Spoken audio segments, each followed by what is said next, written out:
दोस्तों, आज की कहानी है। अरे भाभी, आपका दुपट्टा कहाँ है? ऐसी बाजार जाओगी? दोस्तों, कहानी शुरू करने से पहले अगर हमारे चैनल को सब्सक्राइब नहीं किया हो तो कर लीजिए, ताकि आपके पास पहुंचे हर उस नया वीडियो। मर्दुला जैसी नहाकर बाहर निकली तो उसके देवर ने उसको टोकते हुए कहा, भाभी देखो, मम्मी खुद ही रोटी सेक रही हैं। आप कितनी देर लगाती हो नहाने में? थोड़ा जल्दी कर लिया करो। पर भैया, मुझे तो मुश्किल से 15 मिनट ही लगे होंगे बाथरूम में। मम्मी जी, मैं तो आपसे कह कर गई थी कि नहाकर रोटी सेक दूंगी। कहते हुए मर्दुला ने बेलन लेने के लिए सासू माँ की ओर आते बढ़ाया। मुझे बड़े जोरों की भूख लग रही थी तो सोचा 2 रोटी सेक लूं। कहते हुए माँ जी ने अपना थाल चला लिया। भाभी प्लीज, आप पहले मम्मी को खाना दे दिया करो, फिर अपने काम किया करो। कहते हुए देवर तो अपने कमरे में चला गया, पर मर्दुला का दिल सलनी हो गया। आखिर देवर उससे उम्र और ओहदे दोनों में छोटा है, पर उसको कौन समझाए कि उसकी भाभी सुबह से घर के काम में लगी, और अगर मम्मी ने अपने लिए 2 रोटी बना ली तो क्या हुआ? छोटे बड़े का कोई लिहाज नहीं है। शायद ससुराल में एक बहू ही होती है जो सबसे छोटी होती है, घर की नौकर से भी छोटी। कल ही की तो बात थी, जब यंस मर्दुला का बेटा की स्कूल बस छूट गई तो देवर ने कितनी आसानी से कह दिया था कि भाभी देर क्यों हो जाती है आपको? थोड़ा जल्दी कर लिया कर। और ये सुनकर घर के सब चुप रहकर देवर को अपनी सहमति सजा रहे थे।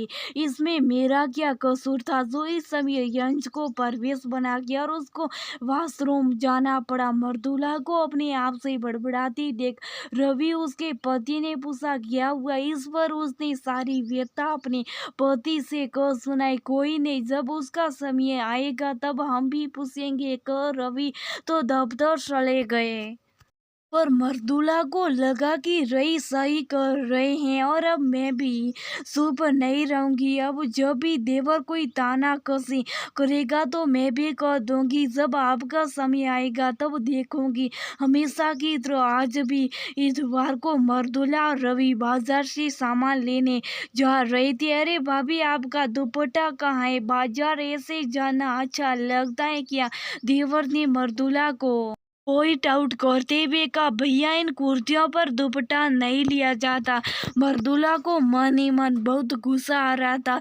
इतने में माजी भी बोल पड़ी, अरे बहू ले ले दुपट्टा, क्या अजीब अजीब फैशन चल पड़े आजकल। परंतु रवि ने मर्दुला का हाथ पकड़ बाहर का दरवाजा खोला और बात को संभालते हुए कहा, अरे ठीक है सब, अब चलो मर्दुला, आज तो हद ही हो गई। रवि, देखा ना अपने भाई को किस तरह बात करता है, मुझसे जाने क्या क्या कहता रहता है कि आप बहुत जोर से बोलती है।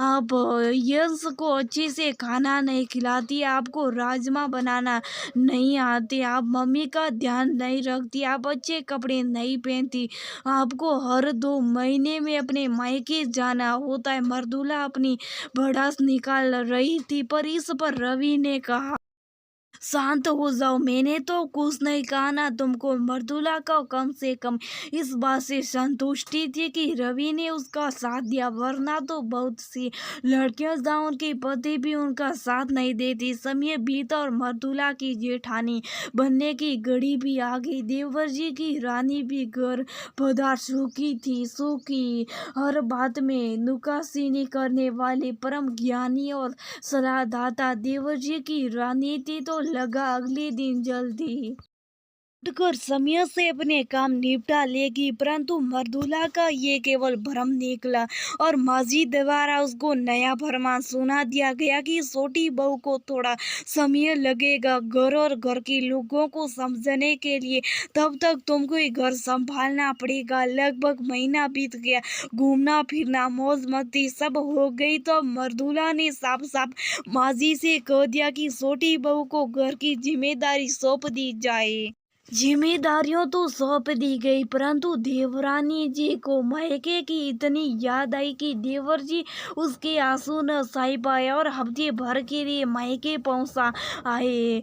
हफ्ता बीता, देवर जी ने अपनी धर्मपत्नी के साथ घर का दरवाजा खटखटाया और रवि ने दरवाजा खोला। मर्दुला भी पास ही खड़ी थी।